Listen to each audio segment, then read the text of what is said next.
കൂട്ടുകാരൻ നമ്മുടെ ഏതോ ജന്മ കൽപ്പനയിൽ നമ്മുടെ മുത്തശ്ശിയും ലാവണ്യം തമ്മിലൊരു വഴക്ക് ഇങ്ങനെ നടത്തിക്കൊണ്ടേയിരിക്കുക. നമ്മുടെ ശ്രുതി അവിടെ എന്താ പറയുക, അവിടെ നിന്നും വിടാതിരിക്കാൻ വേണ്ടി, ശ്രുതി അവിടെ നിന്നും പിരിഞ്ഞ് പോകാതിരിക്കാൻ വേണ്ടി. അപ്പം നമ്മുടെ ലാവണ്യം മുത്തശ്ശിയും കൂടി ഭയങ്കര അഭിനയം കേട്ടോ, കട്ട അഭിനയം. നമ്മുടെ അഞ്ജലിയും കൂടെ തന്നെ ഉണ്ട് കേട്ടോ.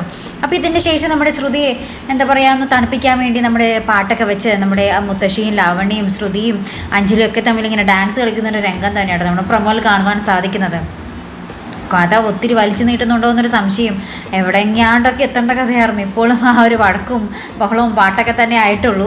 അപ്പുറത്താണെങ്കിൽ നമ്മുടെ ശ്രുതിയുടെ ആ ഒരു ശ്യാം അണിയിച്ചു കൊടുത്ത ഒരു മോതിരം മിസ്സായെന്നും പറഞ്ഞ് നമ്മുടെ ശ്യാമിൻ്റെ നമ്മുടെ ശ്രുതി വിളിച്ച് പറയുന്നൊരു രംഗവും അവസാനം നമുക്ക് കാണുവാൻ സാധിക്കുന്നുണ്ട്. നമ്മുടെ അശ്വിൻ്റെ കയ്യിൽ ആ ഒരു റിങ് എത്തിച്ചേരുന്നത്.